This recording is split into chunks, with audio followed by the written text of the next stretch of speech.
Recently JEE मेनची session 1ची exam ही complete झाली आहे आणि बऱ्याच मुलांना ही एक्झाम खूप टफ गेली आहे. आता मोस्ट ऑफ दी मुलांचे प्रश्न आहेत की दादा JEE क्वेश्चन सीईडीच्या एक्झाममध्ये येणार का, नक्की MHCET 2025च्या एक्झामची डिफिकल्टी लेवल काय असेल, असे भरपूर मुलांचे प्रश्न आहेत. तर हेच आपण ह्या व्हिडिओमध्ये डिस्कस करणार आहोत.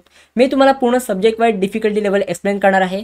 त्याचसोबत 2025च्या सीईडीच्या एक्झामसाठी कॉम्पिटिशन लेवल किती इन्क्रीज होणार आहे तर ते पण ह्या व्हिडिओमध्ये आपण डिस्कस करणार आहोत. So please watch this video till the end, कारण की ही व्हिडिओ खूप इम्पॉर्टंट असणार आहे. आणि जर तुम्ही ह्या चॅनलवर नवीन असाल then make sure to subscribe this channel, कारण की मी तुम्हाला आत्तापासून ते पूर्ण तुमचे ॲडमिशन होईपर्यंत तुमच्या सोबत असणार आहे. मी तुम्हाला गायडन्सचे व्हिडिओज प्रोव्हाइड करणार आहे. सगळी इन्फॉर्मेशन अपडेट्स जे पण येतील तर ते सगळं मी तुम्हाला ह्या चॅनलवर प्रोव्हाइड करणार आहे. So please subscribe this channel.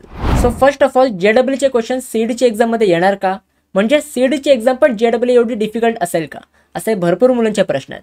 So जर तुम्ही सीईडीची एक्झामची सिलेबसची नोटीस चेक केली तर त्याच्यामध्ये सीईडी सेलने क्लिअरली मेन्शन केलेलं आहे की फिजिक्स, केमिस्ट्री अँड मॅथमॅटिक्स ह्या 3 सब्जेक्टची डिफिकल्टी लेवल ही JEE एवढी असेल. बट एक मी तुम्हाला सांगतो की सगळेच क्वेश्चन JEE लेवलचे नसतात. काही क्वेश्चन मॉडरेट आणि इझी लेवलचे पण असतात. म्हणजे जर आपण सब्जेक्ट वाईज बघितलं, सगळ्यात पहिला आपण फिजिक्सचं बघूया. तर येस, फिजिक्सची डिफिकल्टी लेवल ही इन्क्रीज होत आहे. फिजिक्समध्ये टफ क्वेश्चन येतात, मोस्टली न्यूमेरिकल्स आणि काही JEE लेवलचे पण क्वेश्चन्स येतात. बट जे पण JEE लेवलचे क्वेश्चन्स आहेत ते ॲक्च्युली PYQजच आहेत, म्हणजे प्रिव्हियस इयरला तसे क्वेश्चन्स आलेले आहेत. सो सेम क्वेश्चन हे रिपीट होतात.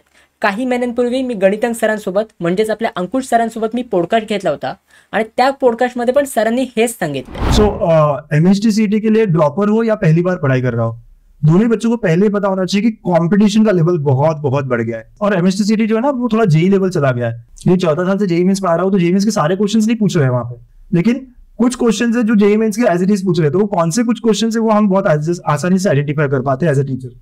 तो यस, मेरा कोर्स है जीटा का, जहाँ पे मैं मैथ्स और केमिस्ट्री 2 सब्जेक्ट्स लॉन्च किए हमने. सो जर आपण अनालाइज केलं तर ऑलमोस्ट 60 to 70% PYQs हे रिपीट होत असतात. सो जर तुम्ही फिजिक्सचं प्रिपरेशन करत असाल तर तुम्हाला फक्त टेक्स्टबुक करून चालणार नाही आहे. तुम्हाला PYQची पण प्रॅक्टिस करावी लागेल आणि व्हरायटी ऑफ क्वेश्चनची पण तुम्हाला जास्तीत जास्त प्रॅक्टिस करावी लागेल. Now talking about mathematics, then yes, मॅथची डिफिकल्टी लेवल ही आता इन्क्रीज होत आहे. मी आजपर्यंत जेवढा पण टॉपरशी बोललोय तर सगळ्यांचं एकच म्हणणं आहे की आता मॅथचा जो पेपर आहे हे आता थोडाफार JEE लेवलचा होत चालला आहे. सो आता मॅथमॅटिक्सची पण तुम्हाला जास्तीत जास्त प्रॅक्टिस करावी लागेल. तुम्हाला आता मॅथमॅटिक्समध्ये टेक्स्टबुकचे सॉल्व्ड एक्झाम्पल्स आणि एक्सरसाइजचे क्वेश्चन्स करून चालणार नाही आहे. त्यासोबत तुम्हाला सगळे कन्सेप्ट्स पहिले क्लिअर करून घ्यावे लागतील. त्याच्यानंतर तुम्हाला सगळे प्रिव्हियस इयर क्वेश्चन्स करावे लागेल. लास्ट 3 to 5 इयर्सचे PYQs तुम्ही करू शकता आणि व्हरायटी ऑफ क्वेश्चन्सची तुम्हाला प्रॅक्टिस करावी लागेल.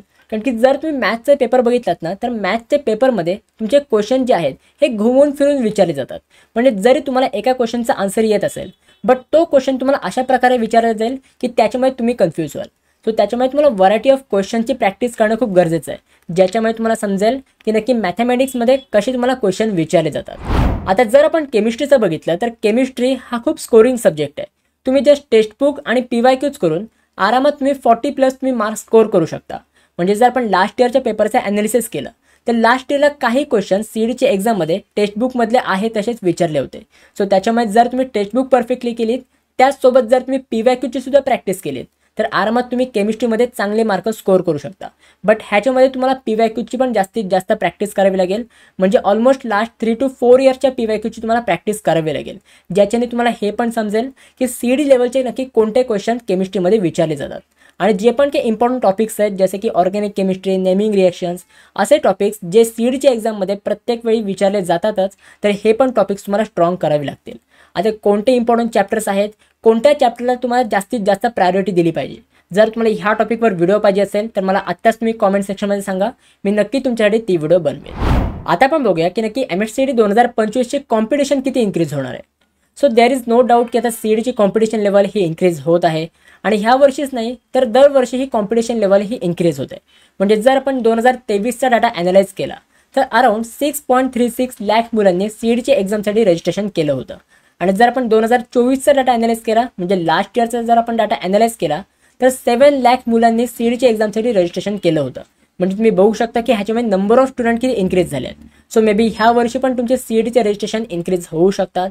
सो ह्याच्यामुळे तुमचे कॉम्पिटिशन तर खूप इन्क्रीज होणार आहे. मग त्याचा कॉम्पिटिशन लेवल पण इन्क्रीज होते, डिफिकल्टी लेवल पण इन्क्रीज होते, तर ही तर खूप टेन्शन घेण्यासारखी गोष्ट आहे. सो बघा, जर डिफिकल्टी लेवल इन्क्रीज होते ना तर ह्याचा ना थोडाफार फायदा तुम्हाला पण आहे. ते कसं तर बघा, जर तुमची सीडची एक्झाम जास्त डिफिकल्ट झाली तर तुम्हाला कमी मार्क्सवर पण जास्त पर्सेंटाईल मिळू शकतात. म्हणजे अराउंड 130 to 140 मार्क्सवर पण तुम्हाला 99+ तुम्हाला पर्सेंटाईल मिळू शकतात. बट जर तुमच्या सीईडीच्या पेपरची डिफिकल्टी लेवल खूप कमी असेल, म्हणजेच काय की जर तुमचा सीईडीचा पेपर जर खूप इझी असेल तर ऑब्व्हियसली टॉपर्स जास्त मार्क स्कोर करतील. तर त्यामुळे तुम्हाला पण जास्त मार्क स्कोर करावे लागतील जर तुम्हाला 99+ पर्सेंटाईल मिळवायचे असेल तर. म्हणजे अराउंड तुम्हाला 160+ तरी मार्क स्कोर करावे लागतील जर तुम्हाला 99 पर्सेंटाईल पाहिजे असतील तर. सो यस, जे पण काही तुमचे पर्सेंटाईल आहेत हे तुमच्या पेपरच्या डिफिकल्टी लेवलवर पण डिपेंड असतात. सो आय होप हे सगळं तुम्हाला समजलेलं असेल. आता तुमची कॉम्पिटिशन पण इन्क्रीज होते, डिफिकल्टी लेवल पण इन्क्रीज होते. सो त्यामुळे तुम्हाला प्रिपरेशन पण तेवढीच जोरात करावी लागेल.